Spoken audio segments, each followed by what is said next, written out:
Hello friends, welcome to the my YouTube channel. આજે આપણે બનાવીશું સાબુદાણાની ખીચડી।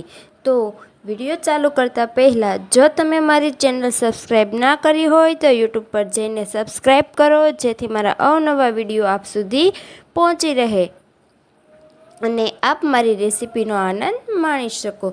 તો ખીચડી બનાવવા માટે મેં અહીં એક મોટો કપ એટલે કે 250 ગ્રામ જેટલા સાબુદાણા લીધેલ છે, તેને પાણીમાં પલાળવાના છે। તો હવે હું તેમાં એક મોટો ગ્લાસ પાણી એડ કરીશ। સાબુદાણા બધા સારી રીતે પલળી જાય એટલું પાણી એડ કરવાનું છે। તેને મેં 9 થી 10 કલાક સુધી પલાળીને રાખ્યા હતા। તો તમે જોઈ શકો છો આપણા સાબુદાણા પલળીને એકદમ રેડી થઈ ગયા છે। તો ખીચડી બનાવવા માટે અહીં મેં 2 થી 3 બટેટા મોટા છીણીને લીધેલ છે। એક નાનો કપ જેટલા સિંગદાણા છે તે ભૂકો કરીને એકદમ ક્રશ કરીને તૈયાર કર્યા છે અને 6 થી 7 મરચાંની પેસ્ટ રેડી કરી છે, આદુ મરચાંની પેસ્ટ। તો હવે ખીચડી બનાવવા માટે આપણે કડાઈ લેશું, તેમાં 2 મોટી ચમચી જેટલું તેલ એડ કરીશું। તેલ ગરમ થાય ત્યાં સુધી ગેસની ફ્લેમ હાઈ જ રાખવાની છે, એટલે આપણું તેલ બરાબર ગરમ થઈ જાય। તેલ ગરમ થાય એટલે તેમાં રાઈ અને જીરું 1 ચમચી એડ કરવાનું છે। તે સારી રીતે ફૂટી જાય એટલે તેમાં હિંગ એડ કરીશું। હિંગ એડ કર્યા બાદ તેમાં આપણે 2 મોટી લીમડાની તીર એડ કરીશું।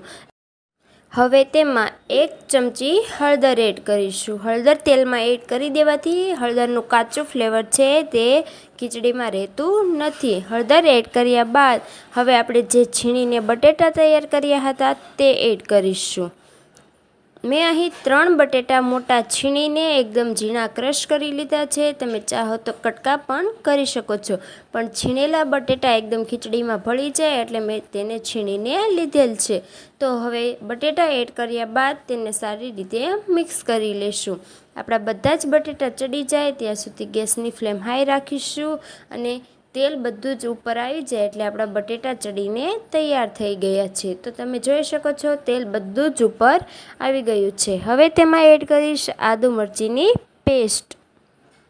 આદુ અને મરચી એડ કરીને તેને તેલમાં થોડી વાર સુધી રહેવા દેશું, જેથી તે બટેટા સાથે એકદમ મિક્સ થઈ જાય। તો તમે આ ખીચડી વ્રત કે ઉપવાસમાં ખાઈ શકો છો। તો આદુ અને મરચી એડ કર્યા બાદ ગેસની ફ્લેમ હાઈ રાખીશું, જેથી બંને સારી રીતે ચડી જાય।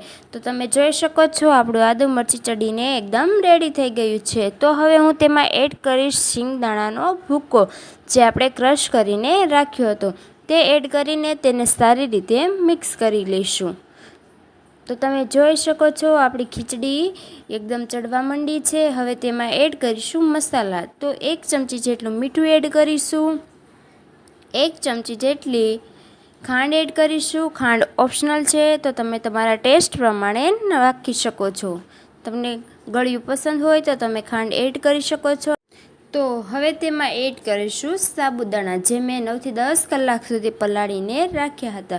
તો તેમાં પલાળેલા બધા જ સાબુદાણા એડ કરીશ અને હવે તેને સારી રીતે મિક્સ કરી લઈશું। તો સાબુદાણામાં જે પાણી છે તે પાણી બળી ન જાય ત્યાં સુધી આપણે તેને કૂક થવા દઈશું। હવે તેમાં એડ કરીશું 1 મોટી ચમચી જેટલો લીંબુનો રસ। લીંબુ એડ કરવાથી ખીચડીનો ટેસ્ટ એકદમ ખાટો મીઠો આવે છે। તો લીંબુ એડ કરીને તેને સારી રીતે મિક્સ કરી લઈશું। તો હવે થોડી વાર સુધી આપણે ખીચડીને ચડવા દઈશું, જેથી બધા જ મસાલા ખીચડીમાં સારી રીતે ભળી જાય। હવે તેમાં એડ કરીશું ધાણા। લીલા ધાણા એડ કરવાથી ખીચડીનો કલર અને સ્વાદ બંને ફરી જાય છે। તો ધાણા એડ કર્યા બાદ હવે આપણે ખીચડીને લઈ લઈશું, કેમ કે આપણી ખીચડી બનીને એકદમ તૈયાર થઈ ગઈ છે।